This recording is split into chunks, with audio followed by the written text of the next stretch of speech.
રાજકોટમાં આવેલ BT Savani kidney hospital છેલ્લા 22 વર્ષથી લોકોની સેવા માટે કાર્યરત છે, ત્યારે દર્દીઓને યોગ્ય સારવાર મળી રહે તે હેતુથી નવી 12 માળની હોસ્પિટલનું નિર્માણ કરવામાં આવશે, જેનું આજરોજ ગુજરાત રાજ્યના મુખ્યમંત્રી ભૂપેન્દ્ર પટેલના હસ્તે ખાતમુહૂર્ત કરવામાં આવ્યું હતું। છેલ્લા 22 વર્ષથી કાર્યરત સૌરાષ્ટ્રની આ સુપ્રસિદ્ધ કિડની માટેની સારવારની હોસ્પિટલ એ લોકો માટે ખૂબ ઉપયોગી પુરવાર થઈ છે। આ હોસ્પિટલ કિડની ટ્રાન્સપ્લાન્ટ સહિત અનેકવિધ સુવિધાઓ ધરાવે છે, પરંતુ સૌરાષ્ટ્રના વિસ્તારના લોકો માટે કિડની સિવાય અન્ય બીમારીની સારવાર માટે થઈને લોકોની માંગ હતી અને અમે રિયલાઇઝ કર્યું કે ભાઈ લોકો માટે આવી જો હોસ્પિટલ ઊભી થાય તો ખૂબ સારું પડે અને આથી જ કરીને એક મલ્ટી સુપર સ્પેશિયાલિટી હોસ્પિટલનું અમે આયોજન કર્યું છે। આ હોસ્પિટલ શીતુલ મંજુ પટેલ હોસ્પિટલના નામથી ઓળખાશે।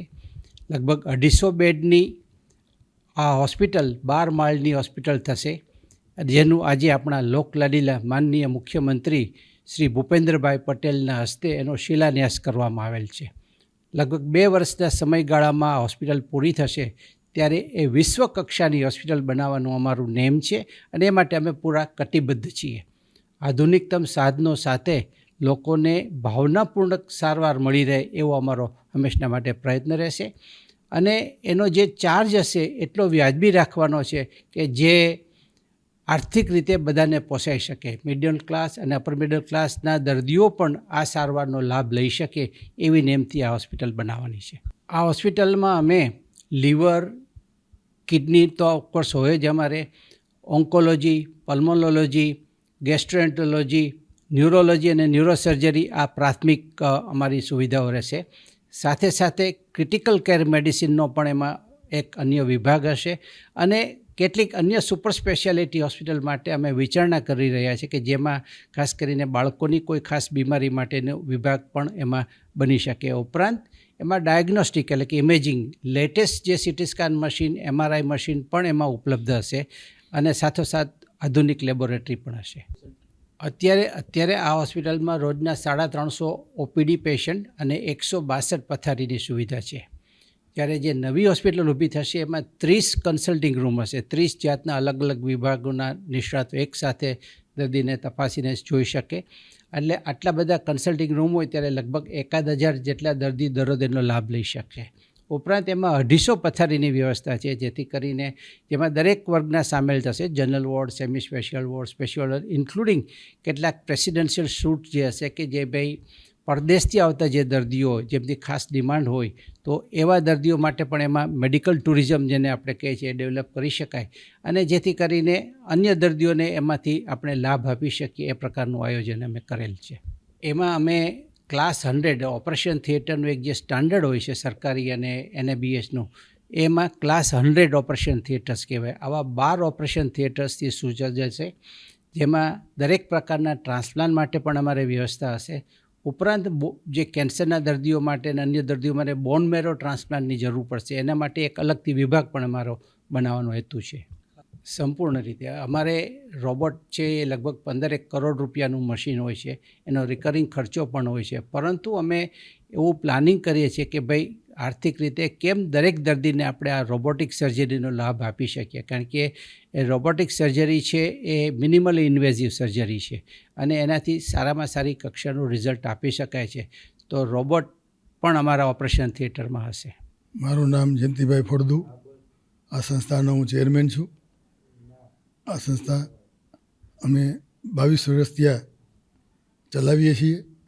ત્યારબાદ અમને એવી ઈચ્છા થઈ કે હજુ પણ અમારે આ કિડની સિવાય બીજા રોગોનું નિવારણ કરી શકાય એ હેતુથી અમે આ નવું નિર્માણ કરી રહ્યા છીએ।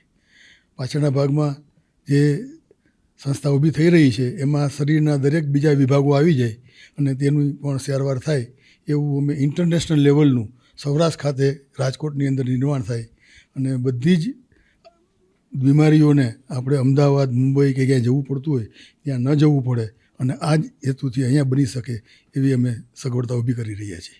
આ ઉપરાંત અમે આ વસ્તુ જે અમારો આ પ્રોજેક્ટ પૂરો થાય ત્યારબાદ અમે એક બીજું ભવિષ્યમાં વિચારી રહ્યા છીએ કે પ્રિવેન્ટિંગ કેર માટે આપણા સમાજના બાળકોથી માંડીને વડીલોને પણ કેમ જાણ કરવી કે તમારા શરીરમાં કિડની અને બીજા અવયવો કઈ રીતે કામ કરી રહ્યા છે એવું સૂચન કરવા માટે અમે કિડની ટ્વિન ટાવર બંધારણની તૈયારી કરી રહ્યા છીએ.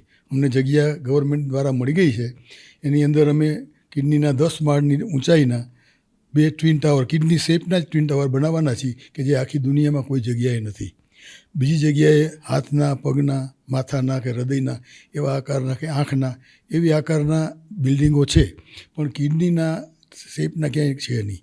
હવે આવા આકારનું જ કિડનીનું આપણે શેપ બનાવી અને એની અંદર માનો કે ઉપલા માળેથી વિદ્યાર્થીઓ જાય ને 4-5 માળ ભેગા હોય, એમાં કોરિડોર હોય, એમાં નીચેથી ઉપરથી નીચે ચાલતા જાય તો કેટલા રોગ અંદર થાય એનું એને લોકોને પ્રદર્શન થાય. અને કિડની અંદરથી કેવી હોય એનું પણ એને ખબર પડે, અંદર કેવું ટેમ્પરેચર હોય, કઈ રીતે કામ કરે એ પણ ખબર પડે. એ ઉપરાંત એની અંદર નાના ઓડિટોરિયમો હશે કે જેની અંદર એ લોકોને ખબર પડે કે કિડનીનું કેવી રીતે ફંક્શન થાય, ડાયાલિસિસ કેવી રીતે થાય, કિડની ટ્રાન્સપ્લાન્ટ કેવી રીતે થાય, એવું બધું એને જાણવા મળે. અથવા બીજા પણ આપણા શરીરના જે બીજા માનો કે લીવર છે, પેનક્રિયાસ છે કે હાર્ટ છે, લંગ્સ છે, એ બધું કઈ રીતે કામ કરે એના પણ અમે નાના 5-5 મિનિટના એપિસોડ આપી અને શરીરના બધા જ અવયવોનું એને જ્ઞાન કરાવવામાં આવશે. પછી રાતના સમયે આ કિડની એવી રીતે બનાવવામાં આવશે કે અત્યારે તો તમને ખ્યાલ જ હશે કે આર્ટિફિશિયલ ઇન્ટેલિજન્સથી બધું જ બની શકે. તો એવી રીતે એનું એરેન્જમેન્ટ કરવામાં આવશે કે બહારથી એ કિડની રાતના સમયમાં એવી રીતે કામ કરે કે કાયદેસર કિડની કેમ ફંક્શન કરતી હોય, એ કિડનીની અંદર કેવી રીતે યુરિન બનતું હોય, યુરિન કેવી રીતે બ્લેડરમાં જાય અને બ્લેડર કેવી રીતે ક્લીન થતું હોય, આ બધું જ એને પ્રત્યક્ષ જોવા મળે અને સાક્ષાત કિડની કામ કરે છે એવું જ દેખાય. એવું આપણે આ રાજકોટની જનતામાં મળે એવી રીતે અમે ગોઠવી કરી રહ્યા છે.